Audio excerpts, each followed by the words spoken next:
Saya teruskan. Okey, dalam bab 1 kita akan belajar tentang pola dan jujukan. Tapi hari ini saya akan fokus kepada pola sahaja. Okey, pola sahaja. Apa itu pola? Okey, tengok balik dalam buku teks. Maksud pola ialah aturan atau corak tertentu dalam senarai nombor atau objek. Bermaksud nombor atau objek tu kita susun dan susunan tu mesti ada polanya. Okey, polanya apa? Adakah dia bertambah berapa? Adakah dia didarab berapa? Tolak berapa? Okey, kita kena tentukan pola aturan tersebut. Pola aturan atau corak tersebut. Okey, dia boleh sama ada nombor ataupun objek. Okey, sebagai contoh, awak tengok muka surat 3. Okey, contoh 1. Di sini ada lukisan corak gambar rajah. Okey, 2 titik, seterusnya 4 titik, 6 titik. Jadi awak kena tentukan apakah pola bagi corak tersebut. Okey, polanya bermaksud daripada 2 titik pergi 4 titik tu, dia kena buat apa? Kena tambah apa? Kena tambah 2 titik, kena tambah 5 titik. Itu maksud pola. Okey, so awak tengok kat sini.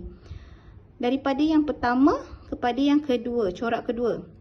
Penambahan dia ialah tambah 2 titik. Okey, penambahan untuk daripada yang kedua kepada yang ketiga, penambahan 2 titik. So, setiap penambahan mesti sama. Kalau 2, kena 2. Okey. So, itulah yang dimaksudkan dengan pola. Okey, maka jawapannya pola dia ialah menambah 2 titik kepada corak sebelumnya. Okey, menambah 2 titik kepada corak sebelumnya. Maksudnya corak sebelum dia yang pertama ni 2. Okey, nak dapat yang kedua kena tambah 2 titik. Okey, itu polanya.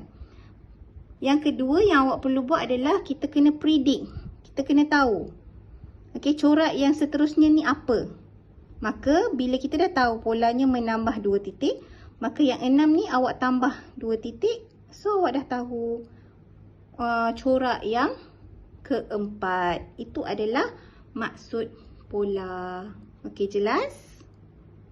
Okey, sama juga dengan contoh B. Awak tengok, dia beri segitiga. Ada segitiga, penambahan dia ada yang color lain-lain. Okey, itu nak tunjukkan dia punya perbezaan. Okey, perbezaan. Sama ada boleh tunjuk melalui warna ataupun boleh tunjuk melalui corak. Okey, tak kisah. Ikut pada soalan. Jadi awak tengok kat sini. Pertama, segitiga dia 1. Kedua, dia ada penambahan 1 segitiga. Maka pola dia ialah menambah 1 segitiga kepada corak sebelumnya. Okey, nampak tak? Okey, pertama, kedua tambah 1. Ketiga dia tambah lagi 1. Okey, dia susun terbalik-terbalik macam tu. So, boleh tak predict yang keempat? Okey, tambah lagi 1 yang warna biru. Okey, so dapat corak yang keempat. Okey, seterusnya kita tengok muka surat 4. Buku teks. Okey, contoh 2. Okey, tadi kita tengok kita kena tentukan pola untuk lukisan corak ataupun objek. Okey, yang ini contoh untuk set nombor. Okey, kita kena tentukan pola bagi set nombor. Jadi dia berikan soalan akan berikan awak set nombor. Okey, seperti contoh A. Negatif 10, negatif 4, 2, 8. Okey, jadi awak kena tentukan apakah pola bagi set nombor tersebut. Maksudnya awak kena tentukan daripada nombor pertama kepada nombor kedua kena buat apa. Okey, so kat sini tambah 6. Pastikan semua tambah 6. Betul? Okey, pastikan semua penambahannya ialah 6. Daripada nombor pertama kepada kedua tambah 6. Okey, daripada nombor kedua ke tiga tambah 6. Daripada nombor ketiga ke 4 pun tambah 6. Kalau semua sama tambah 6, maka betul lah dia punya pola. Okey, pola dia ialah menambah 6 kepada nombor sebelumnya. Jadi, kita boleh predict tak selepas 8 tu nombor apa? Okey, boleh tak? Boleh kan? Okey, 8. Nak dapat nombor seterusnya, awak kena buat apa? Tambah 6. So, 8 tambah 6. 14. So, selepas 8, 14. Okey. So, yang ni dia tak minta lah. Okey, awak biasa soalan akan minta nombor seterusnya atau kadang-kadang dekat tengah-tengah dia kosongkan. Okey. Awak boleh tengok contoh lain. B. Okey, kalau B ni ialah penolakan 10. Nombor pertama kena tolak 10 baru dapat nombor kedua. Okey, nombor kedua tolak 10 baru dapat nombor ketiga. Macam mana nak tentukan pola ni? Macam mana yang cara yang berkesan sangat nak tentukan pola? Kadang-kadang macam, kena tolak ke? Kena tambah ke?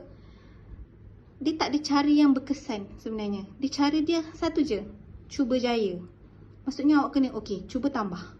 Salah, tak boleh. Cuba tolak. Tolak boleh. Tolak lah. Cuba darab pula. Macam contoh. Sini. C. Nombor pertama kepada kedua. 2, 6, 18, 54. Takkanlah tambah. Mesti rasa macam tak masuk akal, betul? So awak kena fikir. Awak kena fikir apa logik lain selain tambah dengan tolak. Boleh jadi darab, betul? Boleh jadikan darab ataupun bahagi. Kalau awak tengok nak tahu darab ke bahagi, awak tengok nombor pertama dengan nombor pertama kepada nombor yang kedua bertambah tak? Kalau bertambah, maka dia mesti darab. Kalau berkurang, dia bahagi. Kalau nombor bertambah, tambah atau darab. Kalau nombor tu berkurang, dia mestilah tolak atau bahagi. So tengok kat sini. 2 kepada 6. Apa logiknya 2 kepada 6? Kalau tambah 4, tak logik lah. 6 kepada 18 tak boleh tambah 4. So, cuba darab. 2 darab berapa? 6. 2 darab 3. 2 darab 3 dapat 6. Cuba 6. 6 darab 3 dapat tak 18? Dapat. 18 darab 3 dapat tak? 54. Dapat. Kalau ketiga-tiga ini polanya sama, maka dia punya jawapan adalah mendarab nombor sebelumnya dengan 3. So, boleh tak dapat nombor seterusnya selepas 54? Boleh. 54 darab 3. Jelas? Contoh 3 pula. Contoh 3. Diberi urutan nombor berikut. Kenal pasti soalan dia. Kenal pasti dan nyatakan pola bagi urutan nombor. Pertama, ganjil. Kedua, genap. Apa maksud soalan ni? Maksud dia, daripada urutan nombor ini, awak kena susun dia yang ganjil saja. Pertama, kalau yang genap saja awak ambil. Ingat lagi tak apa ganjil dan genap? Tengok sini. Tengok balik, imbas kembali ni. Apa itu ganjil, apa itu genap. So, saya tak nak terangkan tentang ganjil dan genap. Daripada pola ini, awak ambil nombor yang ganjil untuk selesaikan ganjil. Susun balik. Bila dah susun, 7, 17, 27 dan seterusnya. Cari pola bagi susunan nombor tersebut. Cari polanya. Maka awak kena tentukanlah daripada nombor pertama kepada kedua kena buat apa. Tambah, tolak, darab atau bahagi. So kat sini dia tambah 10. Nombor kedua kepada ketiga tambah 10. Seterusnya pun tambah 10. Maka dia punya pola ialah Nombor ganjil diperoleh dengan menambah 10 kepada nombor sebelumnya. Okey, jelas? Itu cara nak cari pola. Okey, pola nombor ganjil. Kedua, kena cari pola nombor genap daripada list ni. Awak susun nombor genap je. Okey, susun nombor genap. Okey, daripada urutan nombor yang diberi, ambil nombor genap sahaja and then susun. Okey, 12, 22, 32. Okey, dah susun sampai habis. Tentukan polanya. Okey, cari. Daripada nombor pertama kepada kedua, kena buat apa? So, sini dia dapat tambah 10. So, tambah 10, tambah 10, tambah 10. Jadi, polanya ialah nombor genap diperoleh dengan menambah 10 kepada nombor sebelumnya. Okey, jelas? Okey, so seterusnya kita masuk segi 3 Pascal. Okey, segi 3 Pascal ialah salah satu cara nak tentukan pola. Maksudnya ada yang urutan objek, urutan nombor. Okey, segi 3 Pascal pun salah satu cara nak tentukan urutan pola nombor. Okey, macam mana nak cari pola nombor melalui segi 3 Pascal? Okey, senang saja. Okey, awak fahamkan apa yang saya terangkan dan mesti awak dapat buat. Okey. Okey, contoh 4 ni kita tengok sama-sama. Contoh 4. Okey, diberi nombor ke atas ni. Dia ada brick. Okey, dia susun macam piramid. Okey, kita panggil dia segi 3 Pascal. Okey, macam mana nak tentukan pola kat bawah ni? Okey, pertama sekali yang sebelah sini, ujung ni, nombor dia mesti sama. Okey, kalau 1, dia akan turun tepi ni 1. 1, 1, 1, 1, 1. Turun 1. See? Turun 1. Okey. Okey. Lepas tu nak tentukan nombor yang kedua. Okey, contohnya nak tentukan nombor tengah ni. Okey, yang ini dengan ni tambahkan. 1 tambah 1 dapat 2. Okey, perasan? Nampak? Okey. Okey, nak tentukan nombor di sini. Okey, nombor atas dia tambahkan. Nampak sini? Okey, nombor brick atas dia tu, 2 brick atas dia tambahkan. 1 tambah 2 dapat 3. 2 tambah 1 dapat 3. So, boleh dapat tak nombor seterusnya kat bawah ni? Boleh kan? Okey, 1 tambah 3, 4. 3 tambah 3, 6. 3 tambah 1, 4. Okey, nak dapat sini. 1 tambah 4, 5. 4 tambah 6, 10. 6 tambah 4, 10. Okey? Dan sampai habis seterusnya. Senang kan? Itu cara nak tentukan pola untuk segi 3 Pascal. Okey? And then last sekali adalah nombor Fibonacci. Okey, nombor Fibonacci. Okey, apa itu nombor Fibonacci? Nombor Fibonacci merupakan satu corak nombor yang berturutan. So, nombor Fibonacci tu ialah corak nombor. Maka dia adalah salah satu pola jugalah. Okey, dia ada corak polanya. Okey, nak tahu Fibonacci macam mana? Okey, tengok contoh ini. Dia taklah semestinya. Biasanya dia start dengan kosong. Okey, 0, 1, 1, 2, 3, 5, 8. Kalau tengok macam, apa pola dia? Tambah 1, tambah 0, tambah 1, tak faham kan? Okey, cara dia lain sikit. Dia lain dengan pola nombor, turutan nombor tadi. Okey, cara dia macam ni.